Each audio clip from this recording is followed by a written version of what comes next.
Jerome Mayo. Does my right honourable friend agree that establishing a price for carbon would give the free market the signal it needs to invest in low-carbon alternatives across the economy?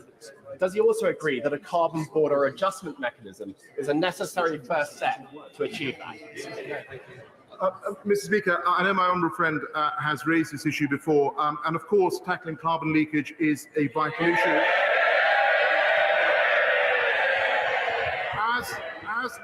As my honourable friend is aware, Her Majesty's Treasury will be launching a consultation later this year and setting out a range of carbon leakage mitigation options, which includes looking at a carbon border adjustment mechanism.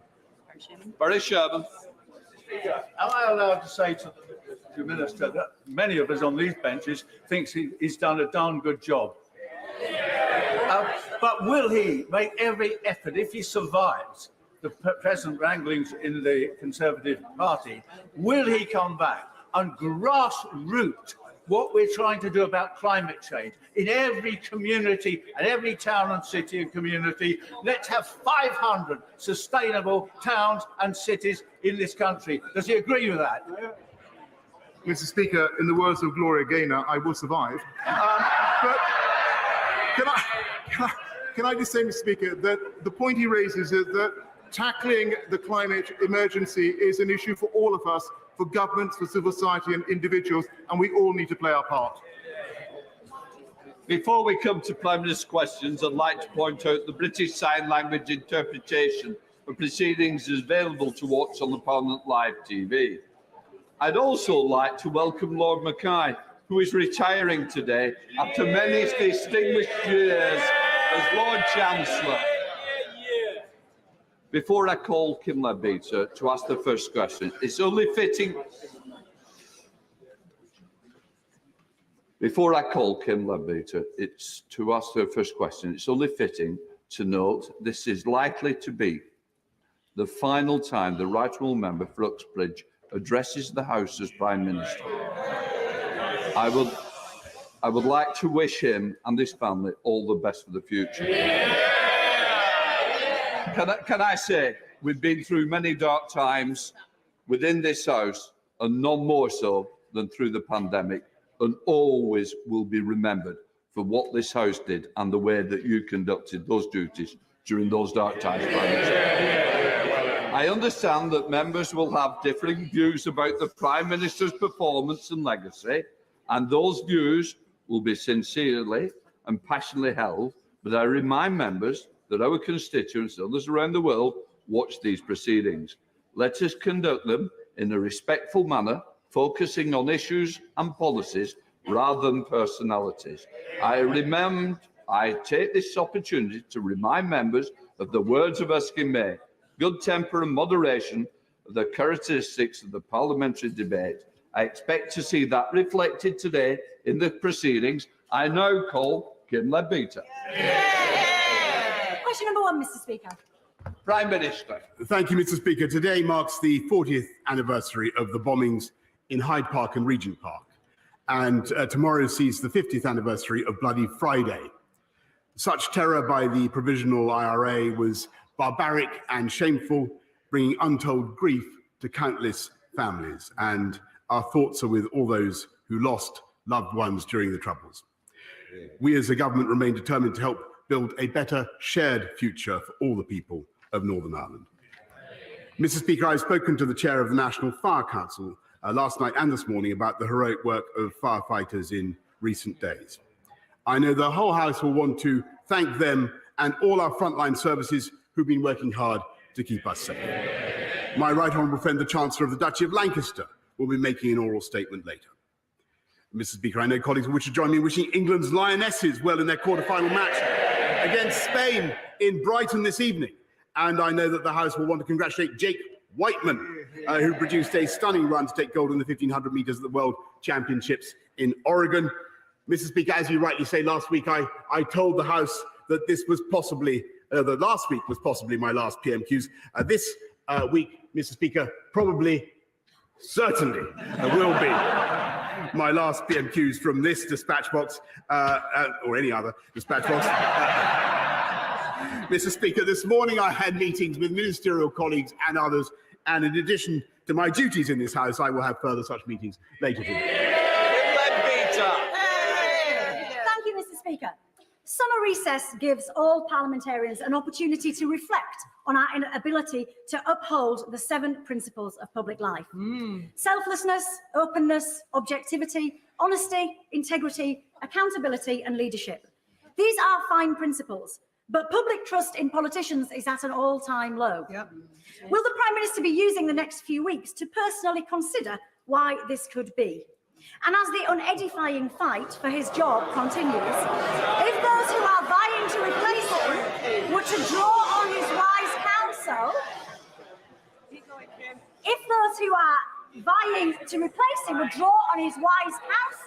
and why wouldn't they? What advice would he give to ensure the people we serve receive far better than they have from this government? Well, Mr. Speaker, I'm afraid I didn't quite catch the last bit of the honourable lady's question, but I will be using the next few weeks to do what I think the people of this country would expect, and that is drive forward the agenda on which we were elected in 2019, and of which I think the Labour Party particularly fear the Conservative Party, and that is the agenda. And that is the agenda of uniting and levelling up, and making sure that we invest in places that for decades were betrayed by Labour and left behind. And that is what the Conservatives are going to do, and that's why we're going to win again. Luke Evans. Russia's war in Ukraine continues. Now, Turkey have withdrawn its opposition to Sweden and Finland joining NATO. So what assessment does my right honourable friend make about the short and long-term securities of Europe now this has happened? Prime Minister. I thank my honourable friend for that excellent question. The accession of both countries, I think, will be good for them. I think it will encourage, it will make all our allies safer, and I think it will make the whole of the Euro-Atlantic security area stronger, Mr. Speaker. And I'm proud of the role that the UK has played in that accession. We now come to the Leader of the Opposition, Keir Starmer. Can I start by saying to the Prime Minister that I do know that the relationship between a Prime Minister and Leader of the Opposition is never easy, and this one's proved no exception to the rule. But I would like to take this opportunity to wish him, his wife and his family the best for the future.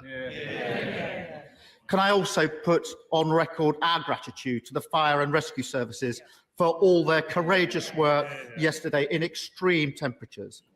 All our thoughts are with those affected by the fires, particularly those that have lost their homes. I join the Prime Minister in his comments about the bombings in Hyde Park and the IRA bombings. I also join him in his comments about the Lionesses. The coverage starts at 7:30 tonight on BBC One, and I'm sure the whole country will be roaring them on. And for anyone who doesn't fancy football, EastEnders is on. So if you'd rather watch outrageous characters taking lumps out of it themselves, you've got a choice: Albert Square or the Tory leadership debates on catch-up.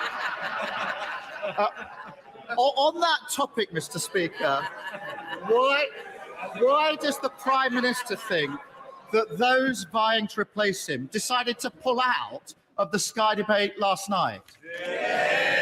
Prime Minister.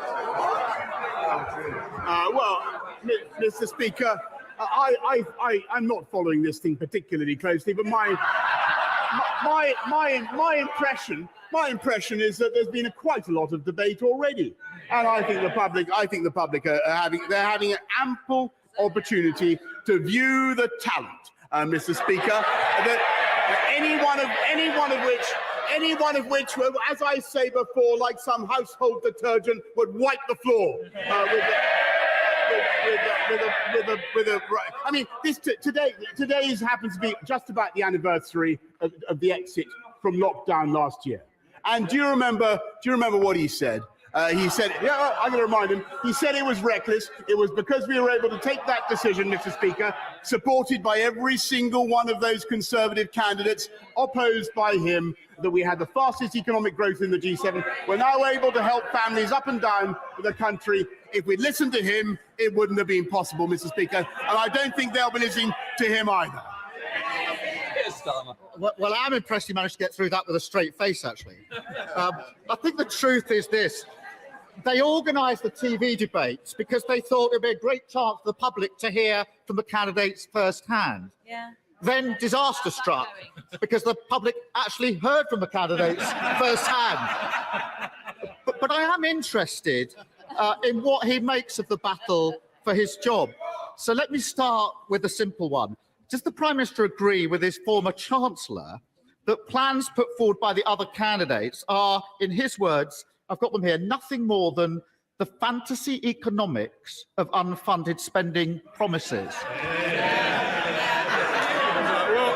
Well, Mr. Speaker, they know all about fantasy economics because they've already committed to £94 billion of extra tax and spending, Mr. Speaker, which every household in this country would have to pay for to the tune of about £2,100. It's thanks to the former Chancellor's management of the economy, thanks to his government's management of the economy, we had growth in May of 0.5%. We have more people in paid employment than at any time in the history of this country, Mr. Speaker. And I'm proud to be leaving office right now with unemployment at or near a 50-year low, Mr. Speaker. When they left office, it was at 8%. That's the difference between them and us. Mr. Speaker, every Labour pledge made under my leadership is fully costed. Those vying to protect him, Mr. Speaker, those vying to replace him have racked up £330 billion of unfunded spending commitments. But I do note that the Prime Minister didn't agree with his former Chancellor. So what about his Foreign Secretary? She was withering about the government's economic record. She said, again, her words, here they are, if Rishi has got this great plan for growth, why haven't we seen it in the last 2.5 years at the Treasury? That's a fair question, is it, Prime Minister? Actually, Mr. Speaker, I think everybody would agree that what you saw in the last 2.5 years was because of the pandemic, the biggest fall in output for 300 years, which this government dealt with and coped with magnificently by distributing vaccines faster than any other European government, faster than any other major economy, which would not have been possible if we had listened to him. And that's why, Mr. Speaker, we have the fiscal firepower that is necessary to help families up and down the country, making tax cuts for virtually everybody paying national insurance contributions. The difference between Labour and the Conservatives, Mr. Speaker, there's a crucial philosophical difference. Under Labour, families on low incomes get most of their income from benefits. Under us, they get most of it from earnings. Because we believe jobs, jobs, jobs. That's the difference, Mr. Speaker. Mr. Speaker, inflation is up again this morning and millions are struggling with the cost of living crisis. And he's decided to come down from his gold wallpapered bunker for one last time to tell us that everything's fine. I am going to miss the delusion. But his Foreign Secretary didn't stop there, Mr. Speaker. She also said that the former Chancellor's 15 tax rises are leading the country into recession. And the member for Portsmouth North was even more scathing. She said, again her words, our public services are in a desperate state. We can't continue with what we've been doing because it clearly isn't working. Has the Prime Minister told her who's been running our public services for the last 12 years? Mr. Speaker, this is absolute. And again, he's doing this completely satirical. This is the government that is investing £650 billion in infrastructure, in skills, in technology. He talked about public services. What really matters to people in this country right now is getting their appointments, getting their operations, fixing the COVID backlogs. That's what we're doing, fixing the ambulances. That's what he should be talking about, Mr. Speaker. And that's why we voted through, that's why we passed the £39 billion health and care levy, Mr. Speaker, which they opposed. Every time something needs to be done, Mr. Speaker, they try to oppose it. He's just a great pointless human bollard, Mr. Speaker. That's what he is. Mr. Speaker, if only it was satirical. It's what the future candidates think of his. Mr. Speaker. We want to get through PMQs because there's quite a few of you wanting to catch my eye. It will be more helpful if we get through in order to do that. Keir Starmer. I appreciate they may not want to hear what their future leader thinks of their record in government, but I think the country needs to know. If only it were satirical, Prime Minister, it's what the candidates think of the record. Yeah. But among the mudslinging, there was one very important point, because the member for Saffron Walden claimed that she warned the former Chancellor that he was handing taxpayer money directly to fraudsters in COVID loans. She says he dismissed her worries and that as a result, he cost the taxpayer £17 billion. Does the Prime Minister think that she's telling the truth? Prime Minister. Okay, well, this is one of the last blasts from Captain Hindsight, Mr. Speaker, because at least to me, because they were the party. I remember they were the party who were so desperate for us to be hiring their friends with PPE. They wanted a football agent to supply and a theatrical costumier to supply PPE. Do you remember, Mr. Speaker? We had to get that stuff at record speed.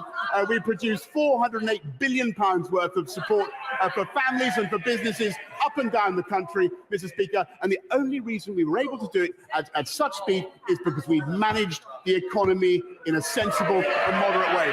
And Labour, every time they've left office, it's with unemployment higher, they're economically illiterate, Mr. Speaker, and they would wreck the economy. I think the message coming out of this leadership contest is pretty clear. They got us into this mess, and they've no idea how to get us out of it. The Foreign Secretary says we can't go on with our current economic policy.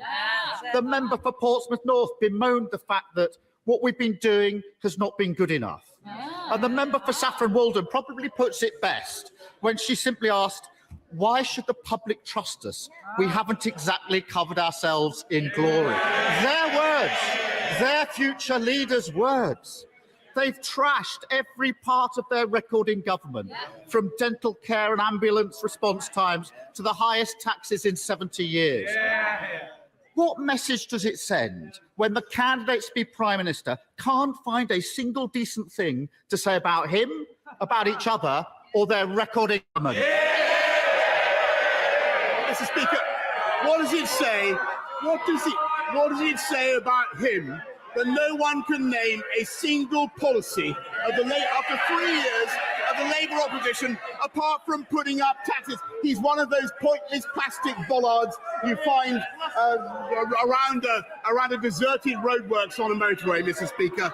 We got Brexit done. He voted against it 48 times. We got this country past out of COVID in spite of everything he would have kept, and when he would have kept us in lockdown. We're fixing social care, Mr. Speaker, when they have no plan and no ideas of their own. And we're now bringing forward measures in the face of strikes to outlaw wildcat strikes, Mr. Speaker. I can tell you to outlaw wildcat strikes. I can tell you why he does that funny wooden flapping gesture. I'll tell you why he does that funny wooden flapping gesture. Because, Mr. Speaker, he's got the union barons pulling his strings from beneath him. That's the truth. £100 million, Mr. Speaker. We've restored our democracy and our independence. We've got this country through COVID, and I'm proud to say that whether it comes to tackling climate change or sticking up for Ukraine, we have led the world on the international stage. And I want to thank my friends and colleagues on these benches for everything that they have done.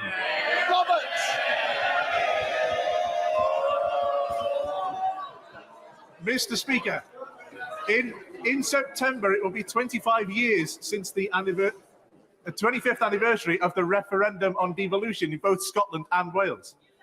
1 in 20 people in England and the NHS have been waiting for more than a year. In Wales, that's 1 in 5. And school leaders in Wales, 75% of whom say that they don't have enough capital to maintain their existing buildings, regardless of building any others. In his final opportunity at the dispatch box, will the Prime Minister and the Minister for the Union agree that in terms of Wales at least, devolution has been a disaster? Prime Minister. Mr. Speaker, I want devolution to work, but I think, and I've had some good conversations with Mark Drayford, but the devolved authorities, particularly Labour in Wales, need to do their job properly. Now comes to the leader of the SNP, Ian Blackford.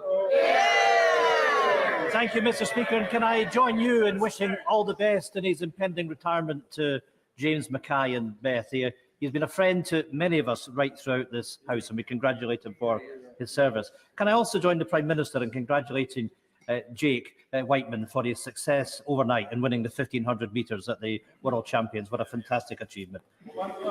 Mr. Speaker, this week has seen historic records set across the United Kingdom. But let's look at the Prime Minister's record-breaking efforts in office. His Tory Brexit slashed £31 billion from the economy, the biggest fall in living standards since the 1970s. People's pay in real terms falling at the fastest rate on record, with the worst economic growth forecast in the G20 outside Russia, and the highest inflation in 40 years. Personally, I'd like to thank the Prime Minister in his capacity as Minister of the Union for driving support for independence to new heights. Mr. Speaker, Westminster is holding Scotland back. The economy is failing, and this Prime Minister has driven us to the brink of a recession. Isn't it the case that the Prime Minister's legacy of catastrophic mismanagement has paved the way for the end of the Union? Mr. Speaker, that's not what I observed. And he talks about records. I'll point to the fastest vaccine rollout in Europe, lowest unemployment, as I said, for at or near 50 years, the lowest youth unemployment, fastest growth in the G7 last year in spite of everything. That's for the Scottish nationalist record. Just look at where they are. I'm afraid to say Scottish school standards are not what they should be because of the failure of the SNP. They're failing people who are tragically addicted to drugs, Mr. Speaker, in Scotland. And the people of Scotland are facing another £900 million in tax because of the mismanagement of the SNP.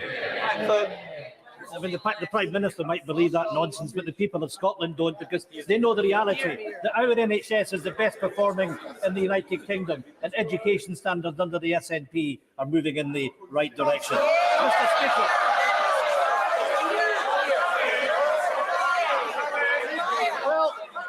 well, Mr. Speaker, that's a good look to the people of Scotland, the disdain that the Tories show for our country. Mr. Speaker, I hope that the Prime Minister has time to reflect on his conduct in office with all his new spare time, and I genuinely hope that he finds some peace of mind. The fact is that as well as a record breaker, the Prime Minister is a rule breaker, illegally shutting down Parliament, partying through the pandemic, handing out PPE contracts to cronies, unilaterally changing the ministerial code. And let us not forget, Mr. Speaker, the Prime Minister is still under investigation because he can't be trusted to tell the truth. Shameful, disgraceful, and a complete waste of Scotland's time. This is how the people of Scotland will remember this Prime Minister. Isn't it the case that the Prime Minister and his government should have had its last day a long time ago? Quite simply, Downing Street is no place for a lawbreaker. Well, look, I think on the points, the personal abuse stuff, I think he's talking a load of tosh. But when he's retired to his croft, which may be all too soon, Mr. Speaker, I hope that he will reflect on his long-running campaign to break up the greatest country in the world. And I hope he will reflect on the pointlessness of what he is trying to do, and think instead about the priorities of the people of Scotland, which I think are about all the issues that he thought were trivial, about their education, about crime, Mr. Speaker, and about the burden of taxation that they are unnecessarily placing on the people of Scotland. A long time ago, when I trained as a pilot, I had the luxury of being able to fly around turbulent storms.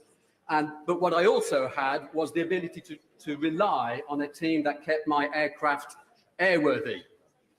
as the Prime Minister prepares his new flight plans, could I suggest that he might reset his compass to true north and stops off in Dudley, where he will always be welcomed with open arms, with sincere affection, and where he will be able to see the legacy of what he I thank him for that renewed invitation, Mr. Speaker. I've spent many happy days with him in Dudley, and let's hope that there are more to come. And David, as the Prime Minister leaves office, I'm sure the whole House is looking forward to him completing his book on Shakespeare. We wait to read what he really thinks about tragic figures brought down by their vaulting ambition, or scheming politicians who conspire to bring down a tyrannical leader. The candidates, Mr. Speaker, now plotting to take his place, all profess that they will bring a fresh start, a clean break from his government. But does the Prime Minister not agree with me that a fresh start and a clean break would require a new mandate from the British people? And before they strut and fret their hour upon the stage, there should be a general election. Mr. Speaker, I think that Polonius, that's who he is. What you need, more matter with less art, Mr. Speaker. The only thing you need to know, if there were to be a general election, of course, the Liberal Democrats would rightly get thrashed, because that would be. That is the moment when the public actually look with horror at what Liberal Democrat policies really are, and all these rural voters would discover the massive green taxes that they would like to apply, and the only risk is that there could be some kind of crackpot coalition between those guys and the Lib Dems and the Scottish Nationalists to put that into effect. That is what we must prevent. Thank you, Mr. Speaker. My constituents feel very let down by the Mayor of London. He is consulting on cutting 18% of London's buses. The Met is in special measures. He's looking to sell Notting Hill Police Station to the highest bidder, and he is looking to push through a completely unwanted overdevelopment of South Kensington Tube Station. Does my right honourable friend agree with me that Londoners deserve way, way better? Mr. Speaker, London once had a mayor who cut crime by 25% and cut the murder rate by 30% and built twice as many affordable homes as the current incumbent. And what London needs is another Conservative mayor. Jamie Stone. Thank you very much, Mr. Speaker. Could I just add a personal note of thanks to Lord Mackay of Clashfern, who is retiring. He is a Highland gentleman, and he's been very, very helpful to me for a number of years, and I'm extremely grateful. Mr. Speaker, the Prime Minister knows that harnessing wind power, is crucial to the United Kingdom. The Prime Minister also knows that the Highlands have faced great historic difficulties over the years. So I hope that the Prime Minister agrees with me that a green free port in the Cromarty Firth is vital to harnessing wind energy. It has the full support of the industry and vital to the prosperity of that region. I thank you very much. I can confirm that we're committed to funding two new green free ports in Scotland to the tune of £52 million. Wouldn't be possible, of course, if the SNP got their way and we returned to the EU. Jay Murray. Thank you, Mr. Speaker. Can I congratulate my friend on his work to tackle regional inequality in this country through his levelling up agenda? And as he rightly reflects with pride this summer on the work of both himself and his government, will he also urge all candidates in this leadership election and all colleagues in this House to further drive forward that levelling up agenda to tackle inequality wherever it is found within this United Kingdom? I heartily agree with my honourable friend, Mr. Speaker, and it's not just my right honourable friend, it's not just inequality, it's inequality of opportunity, and that's what levelling up addresses. Johnny Lloyd, sit. Thank you, Mr. Speaker. You know, very few people in the north of England believe that the levelling up agenda has achieved anything at all. Now, the Prime Minister has a few days left in office. Can he use this to drive through the Trans-Pennine rail system that we were promised would be finished in 2019 and will not be finished before 2030? It's a shambles, and he is responsible. Actually, Mr. Speaker, this government's responsible for 3 new high-speed lines, including Northern Powerhouse Rail, which no previous government has done. Thank you, Mr. Speaker. My right honourable friend rightly paid tribute to our hard-working firefighters dealing with the fires over the last few days in this unprecedented weather. Will my right honourable friend take action to make sure more fires can be prevented by getting rid of disposable barbecues and Chinese sky lanterns? The ones that flow. Right, I thank my honourable friend very much for her suggestions. I think the key thing is for people to behave responsibly first with the use of these things. It's clearly insane to take a disposable barbecue onto dry grass. Dr. Philippa Whitford. Thank you very much, Mr. Speaker. Due to Scottish Government investment in affordable housing, the Scottish child payment and extended free school meals, Scotland has the lowest level of child poverty in the UK, in contrast to the North East, which has risen by 50% on the watch of this government. In contrast, the Prime Minister took over £1,000 from the poorest families, so much for levelling up, and those fighting to replace him have been falling over themselves to promise tax cuts to the wealthy. So if the UK is meant to be a voluntary union, does he not recognise that voters in Scotland have the right to a referendum so they can choose a fairer future? Actually, Mr. Speaker, we increased the living wage across the whole of the UK by £1,000. We made sure that people on universal credit got their tax bills cut by £1,000, and we've in the last couple of weeks we've cut national insurance contributions by an average of £330, and it was because of the union that we were able to support families up and down the country in Scotland with the furlough and other payments to the tune of £408 billion, Mr. Speaker.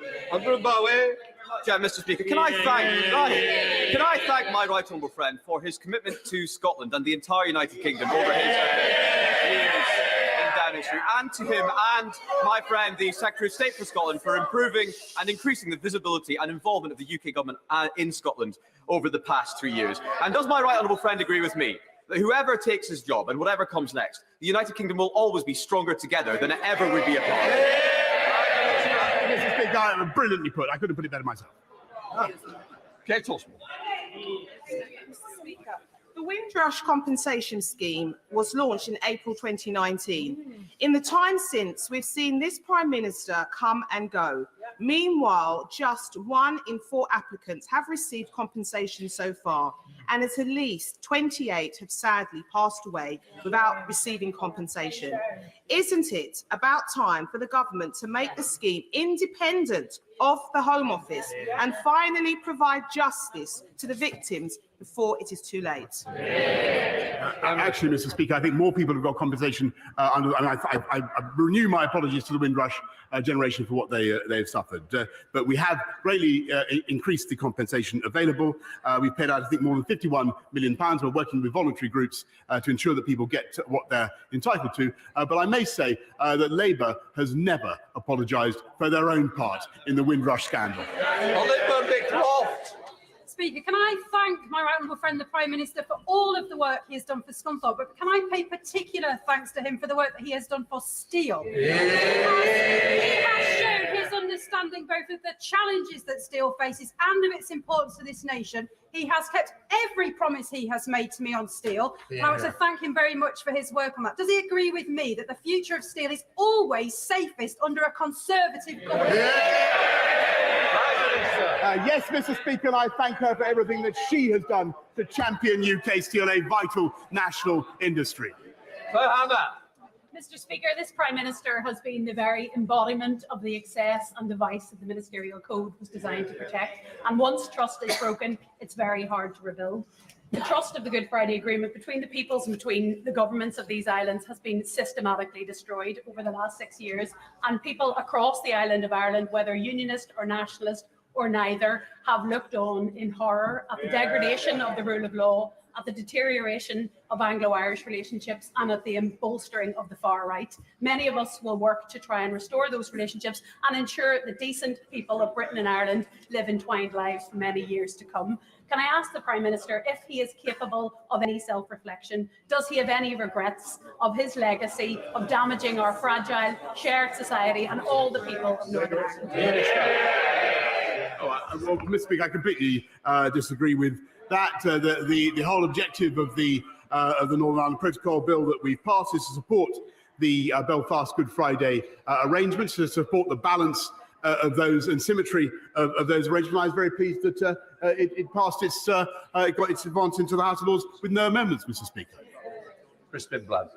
Mr. Speaker, in recalling the situation the Prime Minister inherited in July 2019 of a Parliament with a majority determined to frustrate the result of the 2016 referendum, led by a Speaker who was just slightly partial, and the seemingly impossible situation we found, does my right honourable friend understand that he has the gratitude of my constituents that can identify the wood from the trees and myself for his leadership over the last few years? Mr. Speaker, I'm very grateful to my right honourable friend, and there's a fair amount of wood on the opposite bench, and I think that's why we will prevail in the next general election. Thank you, Mr. Speaker. Since 2014, the Tory party have had more Prime Ministers than we've had referendums. May I remind the PM of the Smith Commission report? It states it is agreed by all parties that nothing in this report prevents Scotland becoming an independent country. Therefore, does the Prime Minister believe in a democracy, and will he respect the people of Scotland's right to self-determination? Mr. Speaker, I think that the people of Scotland do not, frankly, want to be talking about constitutional issues when another referendum, when the issues before the country are the cost of living, the educational issues that we discussed, drugs, crime, Mr. Speaker. I think they're far more pressing. Francois. Thank you, Mr. Speaker. The Prime Minister spoke earlier about the atrocities carried out by the IRA. For decades, many men and women had the courage to put on the Queen's uniform and uphold law and order in Northern Ireland on Operation Banner. One of the Prime Minister's undoubted achievements is he brought in the Northern Ireland Legacy Bill so that those people who serve their country can finally sleep safely in their beds. Thank you for that, Prime Minister, if I may be so presumptuous on their behalf. You kept your word to me. I'd like to thank my old friend for everything he did to campaign on that issue for so long. And I'm glad that this government was indeed able to fulfil its promise, not just to the veterans, but to their families as well. And I would like to renew my thanks to the security services who do so much to keep us safe, but also to all those who put on the Queen's uniform. Lonnie Cowan. Thank you very much, Mr. Speaker. Prime Minister, the OECD forecast the UK economy with zero growth in GDP for 2023. That would be the worst performance in the G7. Ireland, Switzerland, Norway, Denmark, the Netherlands, Iceland, Sweden, Austria, Belgium and Finland are all wealthier than the UK. Why should Scotland not be afforded the same opportunity to seek prosperity through being a sovereign, independent nation, standing as an equal amongst other equal nations? Mr. Speaker, the UK was the fastest in the G7 last year. We'll return to the top of the table soon because we came out of COVID fastest, 0.5% growth in May, Mr. Speaker. And the people of Scotland, don't forget, the people of Scotland, like the people of the whole of the UK, are supported by the massive fiscal firepower of the UK Treasury. And that is a great advantage. Sharon McCauley. Speaker, and can I place on record my thanks particularly to the firefighters of Cornwall, who were also extremely busy and courageous yesterday. Can I thank this Prime Minister for his support and enthusiasm for Cornwall and for the people of Cornwall over the last few years, not least for the hosting of the G7 last year.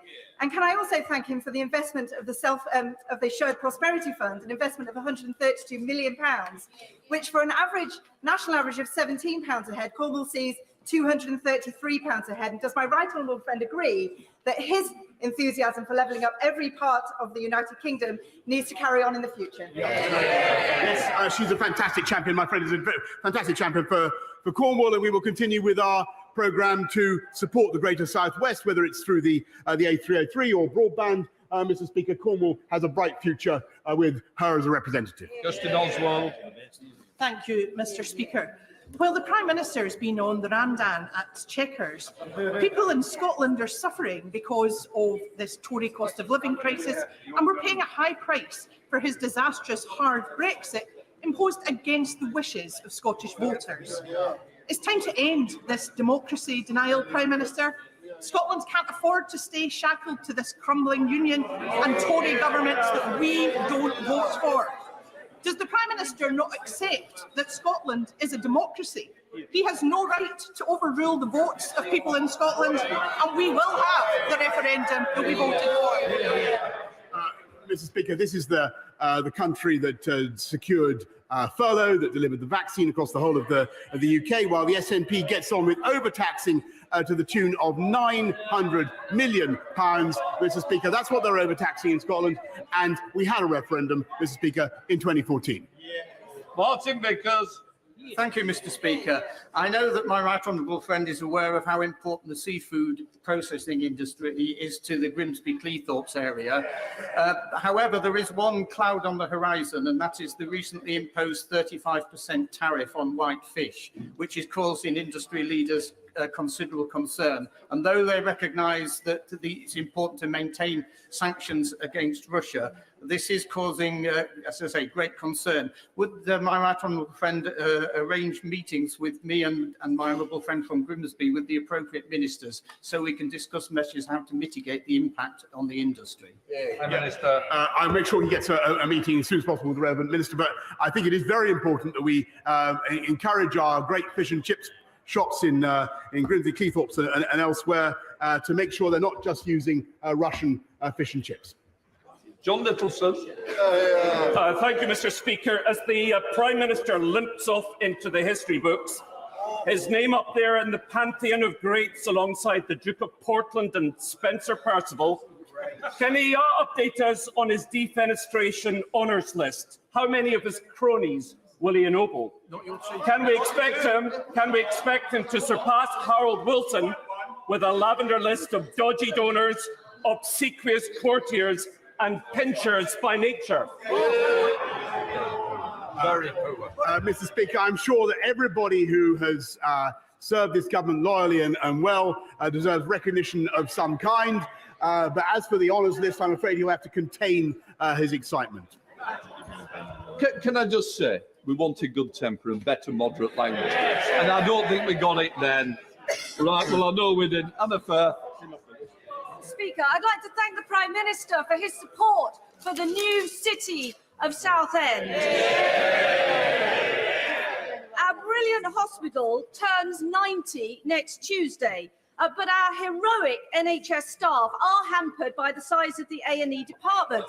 Conservative-led capital funding of £8.4 million to expand the A&E department was promised 5 years ago, but has not quite arrived. Will my right honourable friend encourage the new Health Secretary to give us the best birthday present ever? And in the words of Cuba Gooding Jr., show me the money. Order. I think the Prime Minister's got the message also. I'd like to hear your question as well. She's absolutely brilliant champion for Essex and for her hospital. I know the case is under review by the department, but never forget it's only possible because of the money that this government is investing. Go round, Davis. Yeah.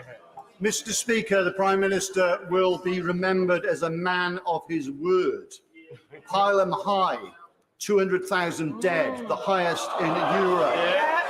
F business. This is the truth. They don't like it, do they? Let's listen to the truth. 400,000 fewer people in jobs than before the pandemic, if you include the self-employed, which the Prime Minister doesn't. So will he now keep faith to the 3.7 million people who've taken out student loans since this Conservative government was in power, who now face rising inflation in terms of rent, in terms of heating, in terms of eating, who now must pay Listen to that rabble. Listen to them. Sit down a minute. When I stand, it sees if you sit down. It helps all of the children. I want to send the question. I know it's going right to the end now. Go around, Davis. The 3.7 million people who face 7% interest rates from September, as well as the inflation on heating and eating and rent, when mortgages are 2%. Will he help those people in need, or will he help the city people who are making his friends making all this money out of the cost of living crisis? Mr. Speaker, I'll tell you what students want. They want to be able to have a system where they don't pay back more than they borrow, and that's what we're putting in. But they want to make sure also, Mr. Speaker, that they have a jobs market that will take them on with high-wage, high-skilled jobs. And the difference between them and us is that we get people into high-wage, high-skilled jobs. They're prepared to let them languish on the dole, Mr. Speaker, and that is the difference. Final question, Sir Edward Lee. On behalf of the House, may I thank the Prime Minister. On behalf of the House, may I thank the Prime Minister for his 3 years record of service. On behalf of some of the most vulnerable people in the country, can I thank him for his insistence on rolling out the AstraZeneca jab, which has saved thousands of lives. On behalf of 17.4 million people who voted Brexit, may I thank him for restoring people's belief in democracy. On behalf of northern towns, may I thank him for his commitment to levelling up. And most of all, on behalf of the people of Ukraine, may I thank him for holding high the torch of freedom and ensuring that that country is not a vassal state. For true grit and determination, keep going, and thank you. Mr. Speaker, I want to thank my right honourable friend, and I want to use the last few seconds, Mr. Speaker, to give some words of advice to my successor, whoever he or she may be. Number one, stay close to the Americans, stick up for the Ukrainians, stick up for freedom and democracy everywhere.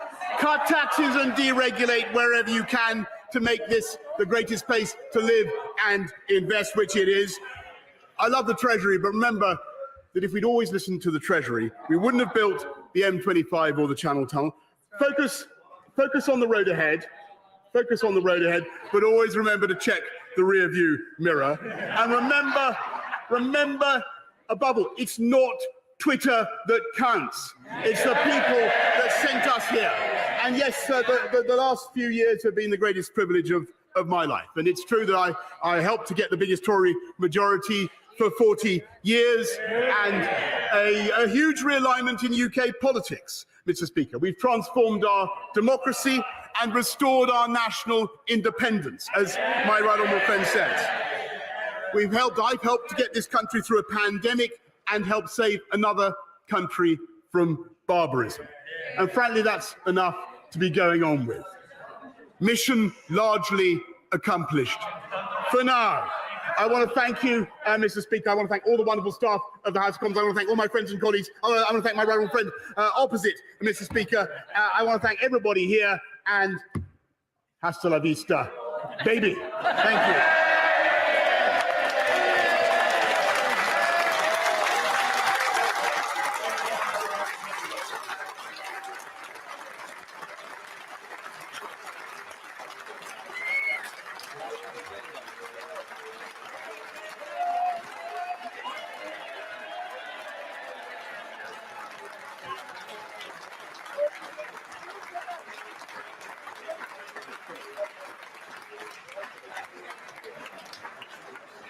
We now come to the statements. I'm looking for Mr. Malthouse. He's here. How could I lose him?